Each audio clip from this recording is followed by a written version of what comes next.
Girl's wedding and New Year's Eve were only 6 hours away, and I didn't think the bride-to-be would make either one of them.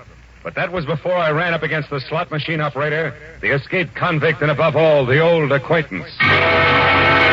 From the pen of Raymond Chandler, outstanding author of crime fiction, comes his most famous character as CBS presents The Adventures of Philip Marlowe.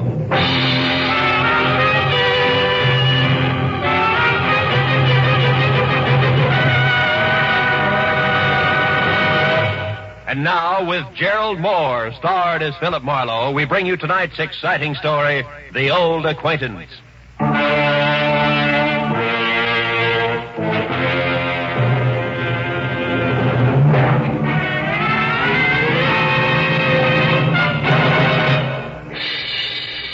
At 6 o'clock in the last evening of the year, I was sitting with my feet up on my office desk thinking of impossible New Year's resolutions and what the girl on my butcher's 1949 calendar would or would not be wearing.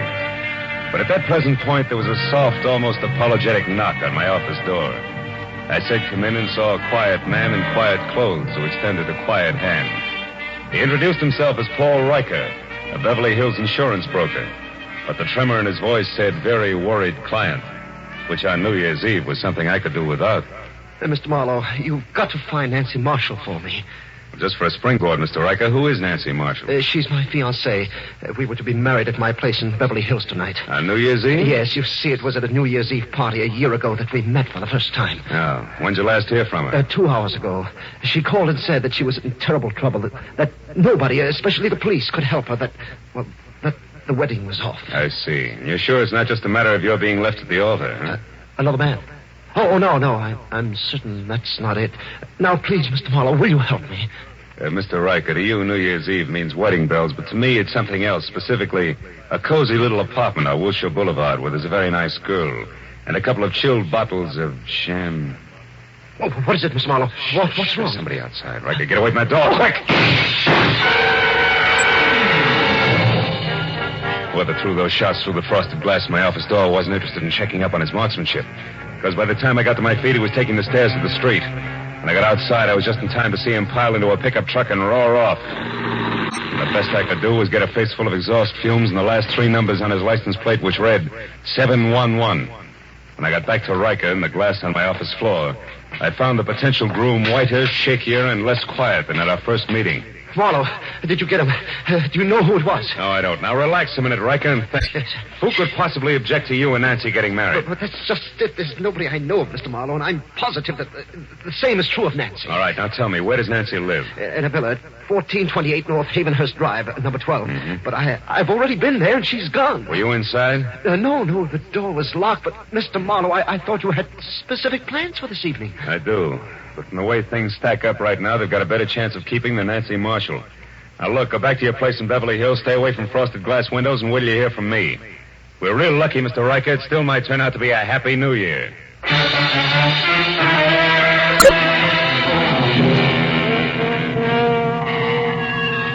When Riker left the office, I called Lieutenant Ibarra at police headquarters. And after being told that it would take at least a half hour to get my kind of lead out of the 7-Eleven I had on the pickup truck's license, I headed for Nancy's villa on North Havenhurst, where it took me 10 minutes to outsmart the catch on the back door. Inside, except for a carelessly overturned box of old snapshots, which meant nothing to me, a lot of half-open drawers and closets, I was no place. And in the kitchen, where there was a full cup of cold coffee next to an open newspaper, the setup was almost the same. But not quite. Because on the front page of the paper, there was a banner story complete with pictures that shouted the news of 3 men who had broken out of the state penitentiary that morning. And one of them, a man named Steve Doyle, had a face that I'd seen only minutes ago on one of the snapshots in the overturned box. I grabbed the paper and started back to check with the snapshot once again for good measure. But the second I stepped into the living room, I stopped. Hello. I don't believe I know you.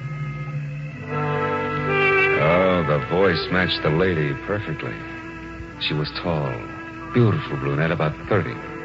Wearing a beige metallic wool jersey that covered more curves than a ride on a roller coaster. But the large monogrammed A on her purse meant that this was not the woman who had planned to marry Paul Riker. I said I don't believe I know you. The name is Arthur Murray. You're late for your rumble lesson. Oh, never mind. The joke's bright, boy. It's a waste of your time and mine. All right, then we'll play it very straight. Name is Philip Marlowe. I'm a private detective, and I'm working for a very worried man. Now you, what's your connection with Nancy Marshall? I'm just, shall we say, an old acquaintance? That's all. Not enough. I'll prime the pump some more. I was hired to find Nancy, who seems to be in a lot of trouble. And coincidentally in trouble on the same day that Steve Doyle breaks out of stir. Now, once more, exactly where do you fit in? I don't think I'll tell you, Mr. Marlowe. If you don't mind. Well, pearl handled, huh? How very chic. But deadly. Now get in that closet there, Marlowe. Go on. All right.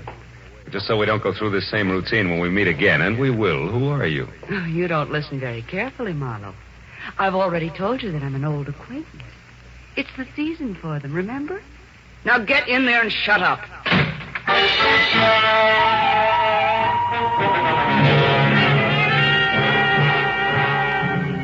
Nancy Marshall's villa was post-war construction at its worst, closets included. So I didn't stay tucked away with the mothballs any longer than it takes to say old acquaintance. The minute I'd kicked my way out, I went right for the telephone and my only 100% bona fide lead, the number 711.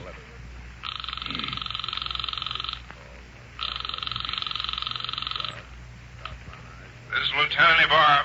Marlowe, Ibarra. Anything for me on that license number? Oh, yeah. If you're sure it was a pickup truck, the chances are pretty good that it either belongs to a party named Maurice J. Calder at 409 South Main, or one Jerome Graff, 3221 and a half Melrose Avenue. Check. What's up, Phil? Anything I might be interested in? That depends. Ever hear of a guy named Steve Doyle? One of that gang that broke out this morning? The very same. Matter of fact, he's probably driving that pickup truck right now. Oh. But look, Ibarra, I think I know what I'm doing, so how about letting me run this end of it until I get stuck? Well, There's a girl named Nancy Marshall mixed up in this, and a delay at this time might cost her life. All right, I'll stay clear, Phil, for a while. Good. But just so you don't get too careless, remember, Doyle got out of jail this morning the hard way. He killed 2 guards. Oh, fine. Goodbye, Marlowe.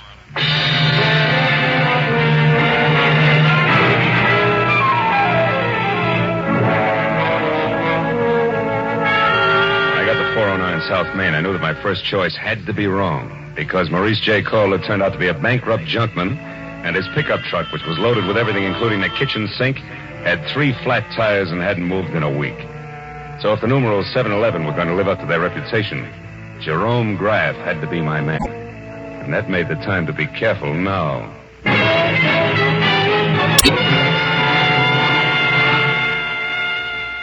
3221 and a half Melrose was a tired cottage set back about 50 weed-covered feet from the sidewalk.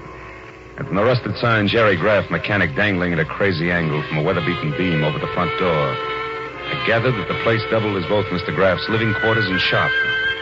I didn't see any truck out front, so I decided to try the alley in the rear before I knocked on any door. It was then that I noticed for the first time that I was being watched by a short man with a long face who was slouched against a nearby tree like a marionette with no strings attached.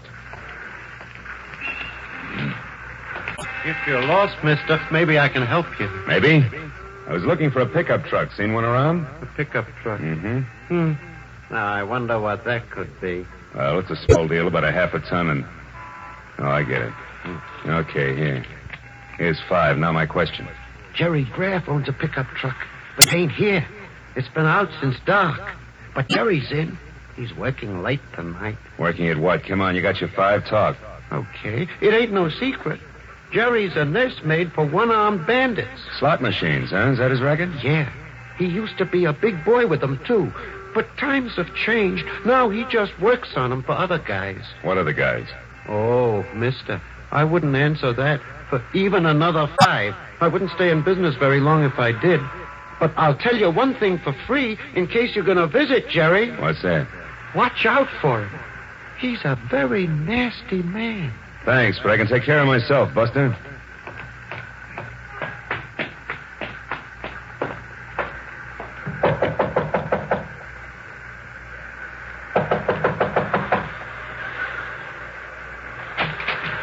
What do you want? Information. Where's your pickup truck, Graff? Somebody stole it, but he didn't leave his card. Why, what are you, a private dick? That's right, but one that works close to the law. So why don't we call the boys in blue and tell them all about it? The cops? No, wait a minute. I don't like the law pattern around here. Come on in, I'll tell you what you want to know. Let's not skip any of the details, huh? Like, for example, the name Steve Doyle. Doyle? I don't know. Well, okay, fella, you win. The story goes something like this. Want to try again? Maybe a monkey wrench will convince you. You don't throw any straight in your talk, Crab. Come on. What do you say? Do we play some more? Come on. Come on. Wait a minute. I'll talk. All right. Good enough. So far, I know a girl named Nancy Marshall's in some kind of trouble because Steve Doyle broke out of the pen this morning. Now, you fill in the blank. Oh, sure. Why not? Oh, Steve Doyle, he used to be crazy about Nancy, but she didn't go for him. About a year ago, a little more, maybe, Steve got picked up knocking over a grocery store. He figured he was caught because Nancy tipped the law to get him out of her hair. Now he's out to get Nancy for revenge, is that it? Yeah, that's it. And anyone who's close to her gets the same treatment. Now, chummy. Now, tell me, was Doyle here? Is he the one who's driving your pickup truck? Yeah, but it wasn't my idea. He shoved a gun in my face, said we were old friends, and asked for the keys. You know where he is now? No, but if I did, I'd keep it to myself. Doyle's full of hate, brother. You can count on that. Now, what do you say about clearing out of here? Just as soon as I find out one more thing. Now, there's another girl mixed up in this. She's a brunette with a lot of curves and the initial A. Calls herself an old acquaintance of Nancy's. Any idea who she is? No, not the slightest. You're a liar, Graff, and if I had time, I'd beat the truth out Well, of you you. haven't, believe me, because if you don't hustle, mister, when you do catch up with Nancy Marshall, you're going to catch up with a corpse. Nothing more.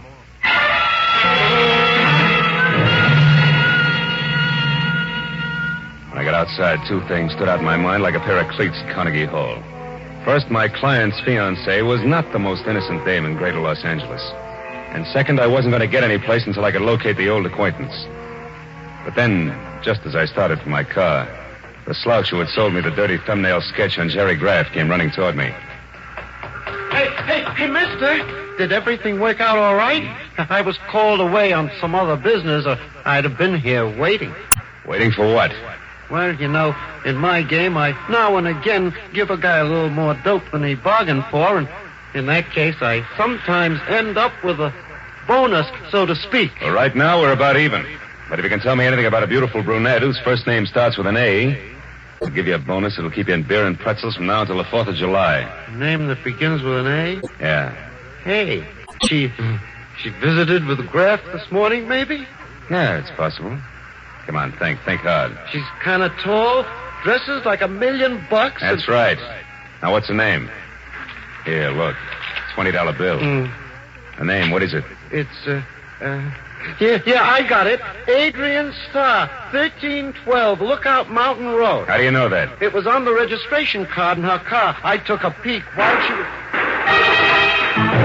Trouble at Graff's. I'll take my 20. Goodbye.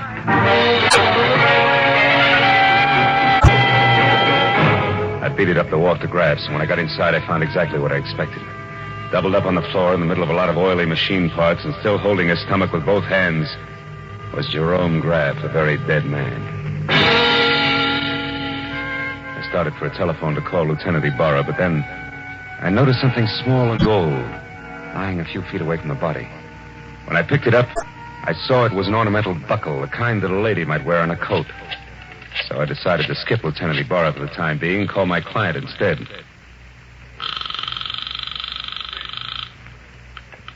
Hello? This is Marlowe, Riker. Oh, yes, Marlowe. What is it? What have you found out? Quite a bit. But first, I've got to know one thing. Does Nancy Marshall have a gold belt buckle? A gold belt buckle? Yeah. Why, yes, she does on her black coat. But what about it, Marlowe? What does it mean? I'm not sure, Mr. Riker. But it may mean that Nancy Marshall just killed a man.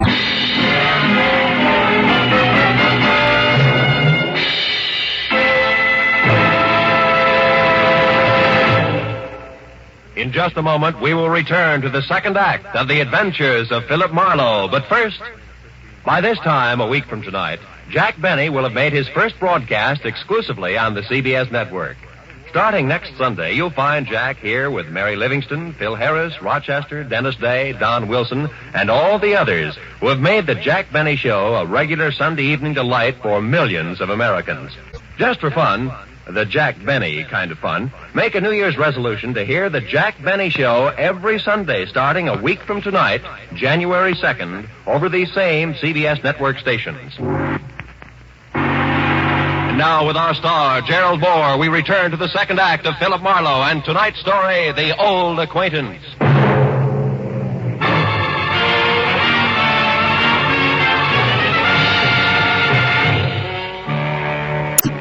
I told Paul Riker that the chances were good that his bride-to-be had just knocked off a slot machine operator. My client reacted like I'd kicked him in the stomach. When he caught his breath again, he started telling me I was wrong and didn't stop until I hung up on him. Next thing on the agenda was I called on Lieutenant Ibarra.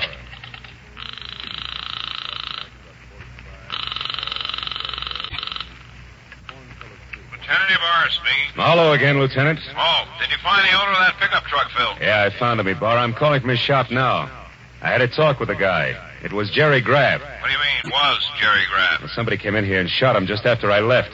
He's dead. He knew Steve Doyle all right, but I'm pretty sure Doyle didn't kill him, Ibarra. No, then who did? Any idea, Marlowe? Well, looks very much like my client's fiancée, Nancy Marshall. I still don't know where she is or how it all fits together, but look, I got a lead on an old acquaintance of Nancy's named Adrian Starr. She lives up on Lookout Mountain Road. Now, if you don't hear from me in, say, an hour, you might check. Number 1312. That's my next stop. Okay, just be sure it's not your last stop. Goodbye.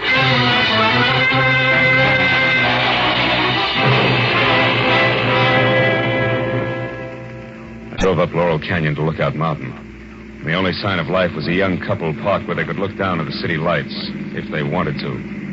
I backed into a bushy driveway across from Adrian Starr's bungalow and stopped.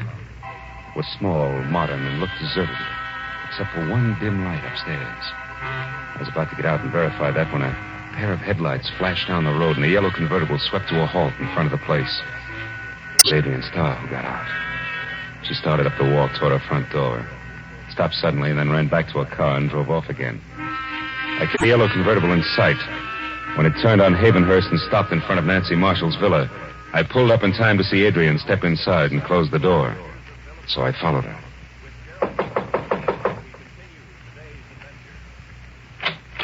Marlowe, what do you want? I want to know what Jerry Graff means to you, Adrian. I don't know any Jerry Graff, so it means nothing. Come on, stop it. You went down to his shop to see him this morning. I thought you might like to know that he's dead. Dead? Mm-hmm. The cops are hungry for anybody who so much as knew his name. Maybe I better come inside and talk it over, don't you think? Yeah, maybe you better. Just a minute. Thanks.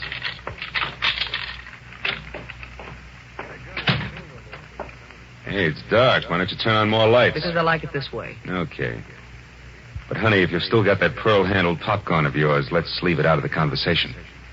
And let's make it straight. Why'd you drop in on Graff this morning? Because I knew that sooner or later Steve Doyle would head there. I had to know if Steve intended to leave town or was still determined to get his crazy revenge. And all for Nancy Marshall, huh? You know, you're sticking your neck out quite a ways just for old time's sake, baby. Steve Doyle's a pretty tricky guy to mix with at this point. You can say that again, folks. Steve? Oh, Steve. Steve Doyle. That's right. Who are you, mister? Marlowe, private detective. Sit down over there, private detective. Keep your hands out of your pockets. I don't like you because you're half cop, but play it smart, you won't get hurt. Well, Adrian, like old home week, huh? Oh, it's been a long time, Steve. Yeah, it sure has. Where is she, Adrian? Where's Nancy? I don't know, Steve. You're lying to me. This is her place. You got her with a key. You've been down to see Graff. You know where she is, all right. So tell me fast. Steve, listen, forget it. Forget about Nancy. This revenge will only get you in the gas chamber. Please, let's get away. We can still make it across the border. Please take me with you.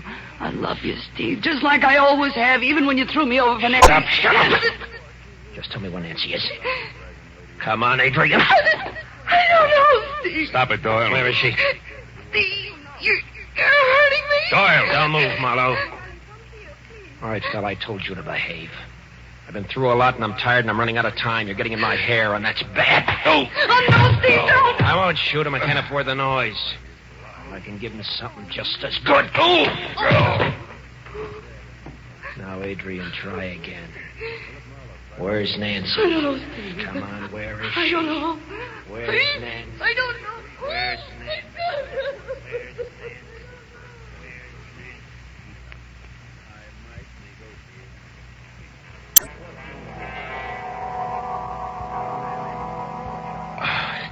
I couldn't remember where I was or how long I'd been lying there, but gradually I got the crazy idea that I was being robbed by a very unhappy crook because I was sure that somebody was crying and going through pockets at the same time. Oh, I tried to open my eyes, but all I could see was a little gold buckle danced back and forth in front of me. When it finally disappeared altogether, I rolled over, and to hold myself up, onto my knees. And then it all came rushing back to me. I'd been in Nancy Marshall's villa with Steve Doyle and Adrian Starr. Only they were gone now, and I was alone. I heard a car start outside, so I got on my feet and made it along the wall to the door. It was Adrian, and she was behind the wheel of my coupe. Stay away from me, Marlowe. Where's Doyle? He took my car. He's going up to Nancy. I've got to stop him, Marlowe, so get out of the way. Somehow I managed to jump back just in time to keep from getting a press job with the tread of my own fist tires. And it took 10 minutes of steady concentration to get it through my throbbing head that Adrian had actually stolen the car and was gone. Oh, the cold air must have helped me because one thought led to another, and I finally began to separate the facts from the fancies. I hadn't dreamed all I thought I had. And when I realized that, the whole idea hit me, and hit me hard. I knew that I'd better get out to Lookout Mountain in a hurry. I made it to Sunset, hailed a cab, and collapsed in it. Where to, mister? Lookout Mountain Road, and get fast. Oh, it's rugged in this crap. 2 years ain't, you know. Here's $10. Does that help? It's important. Oh, it helps plenty. I know a great shortcut, a new road that's not yet finished. But how are you on bumps? Few more won't matter, pal. Let's go.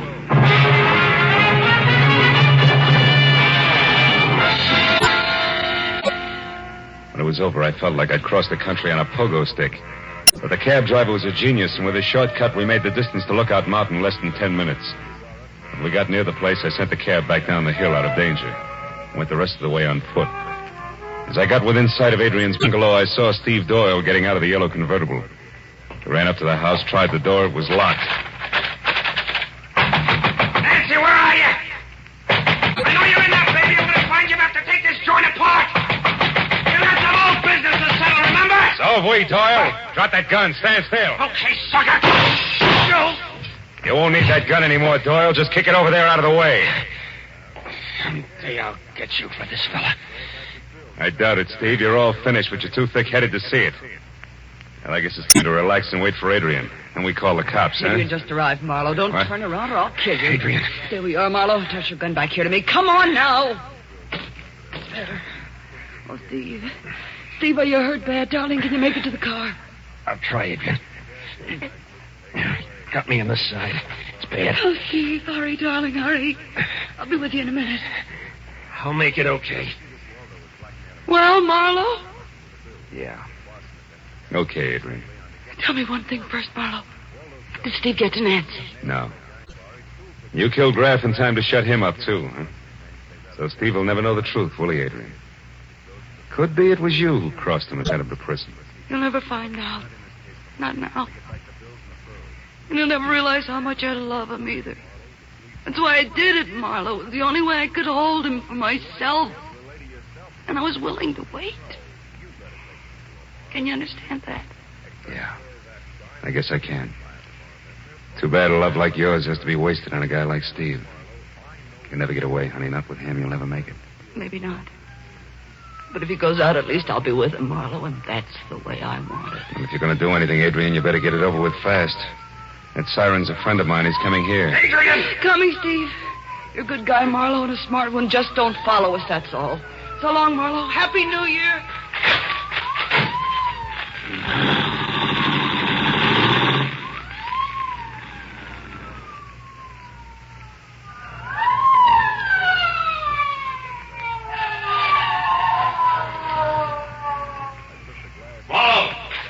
Marlowe, that car just pull out of here. Who was in it? Steve Doyle and Adrian Starr, Ibarra. That road makes a horseshoe turn. That'll bring them out down below us there at that junction.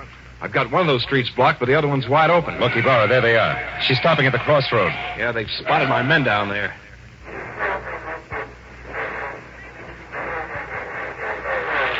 She's turning around. They're heading out the other way. She must be crazy, Marlowe. They'll never make that curve at that speed. They're not slowing down, Ibarra. She's heading straight for that stone wall.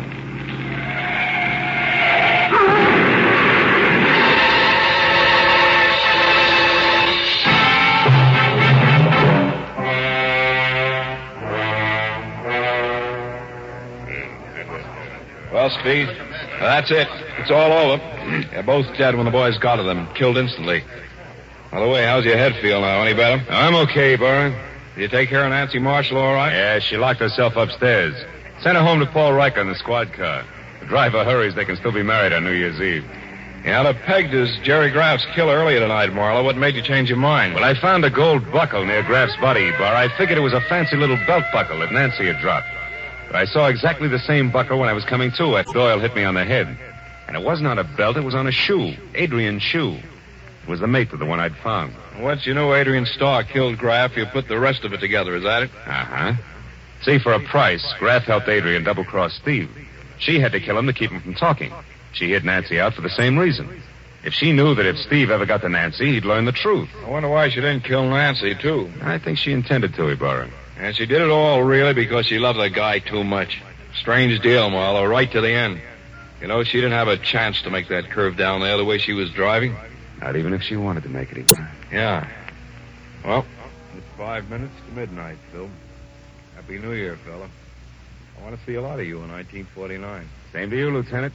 Good night.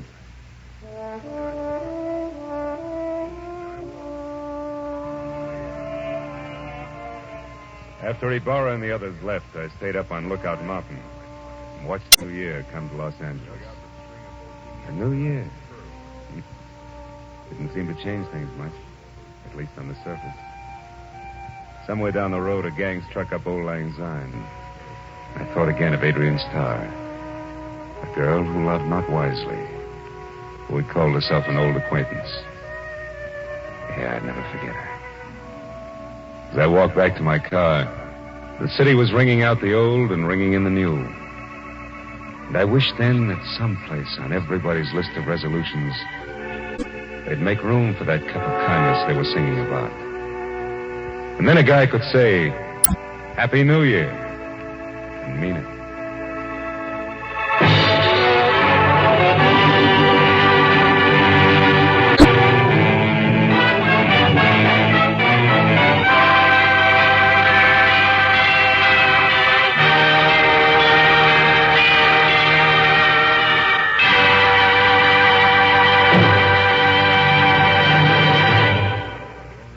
The Adventures of Philip Marlowe, created by Raymond Chandler, stars Gerald Moore and is produced and directed by Norman MacDonald.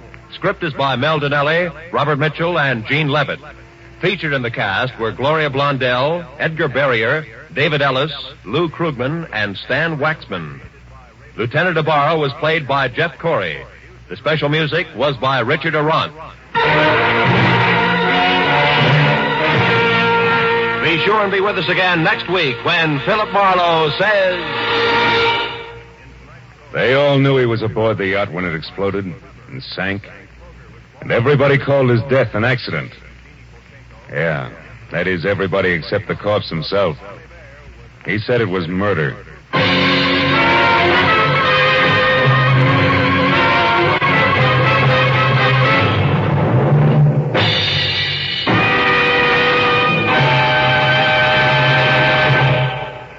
An hour of wonderful, delirious comedy is still to come to you tonight on CBS. You'll soon hear Hollywood's Eve Arden starring as the unusual schoolmistress, our Miss Brooks. Later, Lum and Abner will open the doors of the Jot 'em Down store in Pine Ridge, Arkansas, and let you stock up on the last from their never-failing supply of wisdom and good humor. Our Miss Brooks, starring Eve Arden, is heard at 9:30. And Lum and Abner at 10 o'clock, both Eastern Standard Time, over most of these same CBS network stations. Starring on the Electric Theater, which follows immediately, over most of these same CBS stations.